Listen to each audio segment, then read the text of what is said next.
Assalamualaikum warahmatullahi wabarakatuh. Sebelum kita mulai pembelajaran, mari kita berdoa terlebih dahulu ya, agar pembelajaran hari ini bisa berjalan dengan lancar. Berdoa dimulai. Berdoa selesai. Bagaimana kabarnya anak-anak hari ini? Semoga anak-anak selalu diberikan kesehatan dan tetap semangat ya untuk belajar. Hari ini kita akan belajar tema 3, subtema 1, pembelajaran 1 tentang tokoh dan penemuan. Tujuan pembelajaran hari ini yang pertama yaitu setelah menyimak video, siswa mampu mengidentifikasi informasi penting dari teks eksplanasi yang dibaca dengan benar. Yang kedua, setelah menyimak video, siswa mampu mengidentifikasi komponen-komponen listrik sederhana dan fungsinya dari rangkaian listrik sederhana dengan benar. Yang ketiga, setelah menyimak video, siswa mampu mengidentifikasi perbedaan sosial budaya dalam kehidupan masyarakat atas ditemukannya listrik dengan benar. Untuk lebih jelasnya, mari kita simak video berikut ini. Anak-anak, ada yang tahu tidak? Dahulu, sebelum adanya listrik, bagaimana ya orang-orang melakukan kegiatan pada malam hari? Ya, betul. Dahulu mereka memanfaatkan benda-benda seperti lilin, lampu minyak, ataupun obor untuk bisa menerangi rumah mereka masing-masing, sehingga mereka tetap dapat melakukan aktivitas-aktivitas mereka pada malam hari. Namun, setelah adanya listrik, benda-benda tersebut digantikan oleh lampu listrik. Rumah kita, sekolah, dan jalan pun menjadi terang karena adanya lampu tersebut. Penemuan listrik telah banyak mengubah wajah dunia. Anak-anak, tahukah kalian siapakah tokoh yang menemukan mesin pembangkit listrik? Dan bagaimana lampu-lampu di rumah kalian dapat menyala? Untuk lebih jelasnya, mari kita sama-sama membaca teks berikut ya.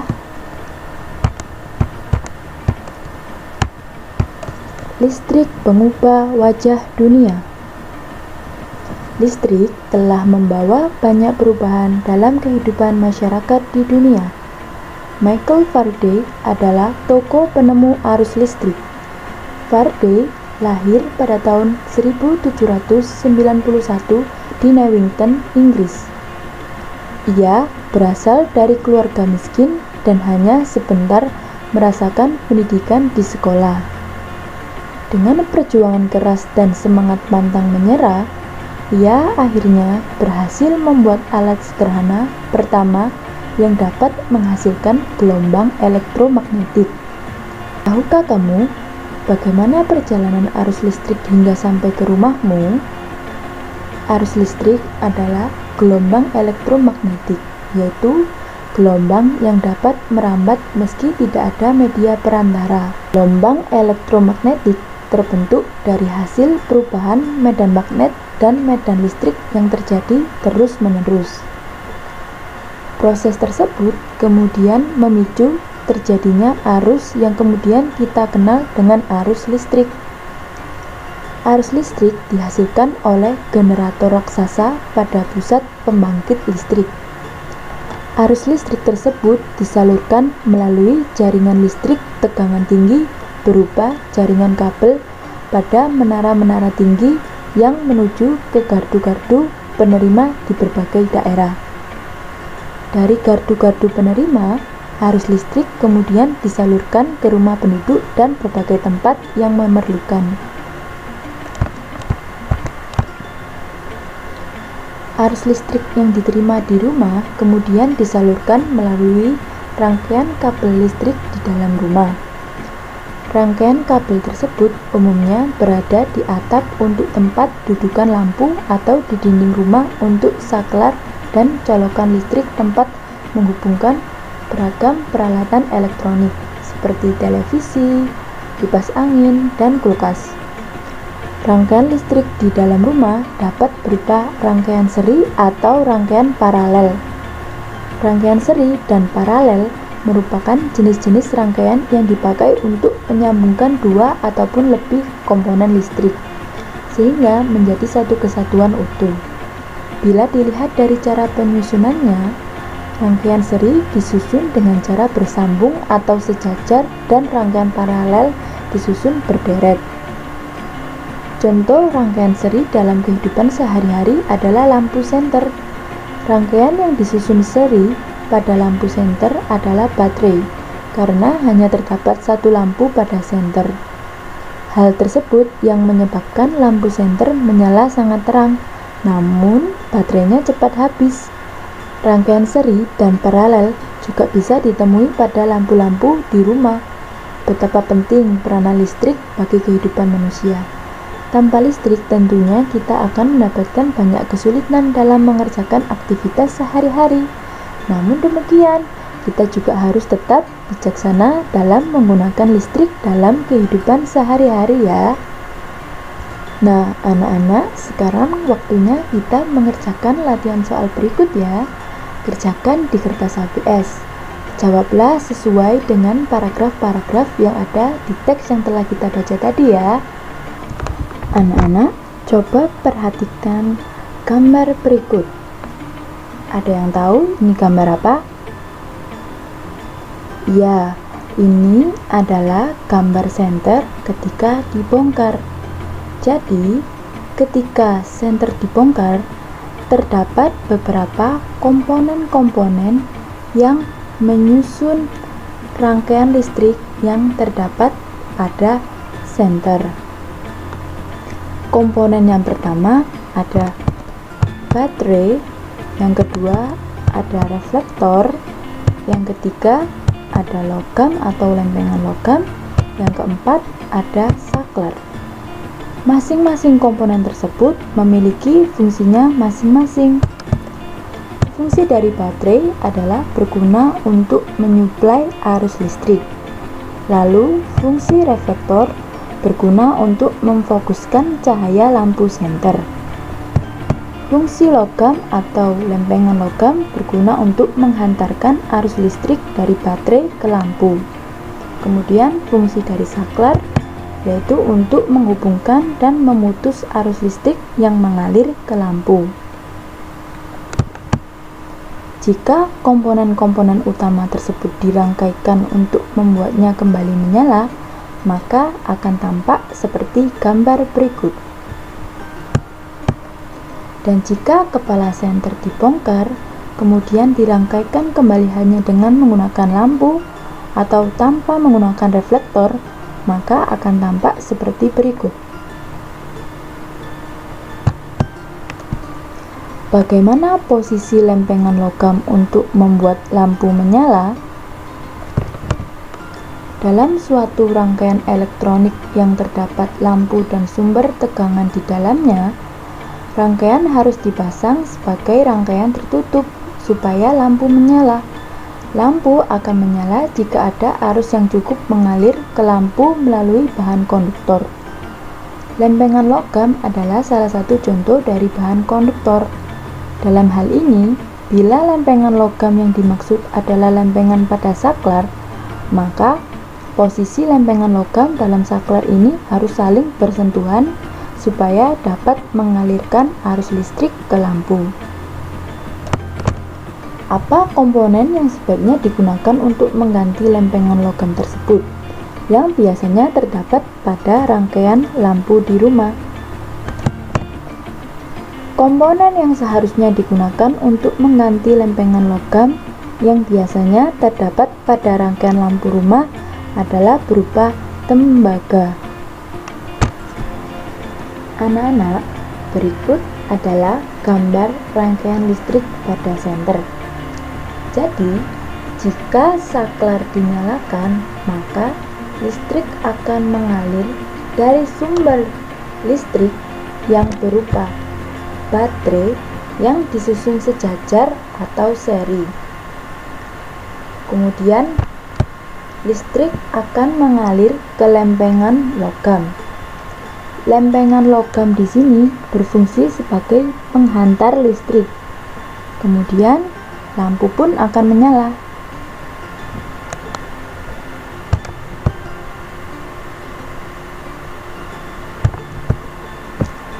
Dan jika saklar dimatikan, maka otomatis lampu akan padam karena aliran listrik telah terputus. Anak-anak, tugas kalian untuk materi ini yaitu kerjakan soal berikut ya. Kerjakan di kertas HVS.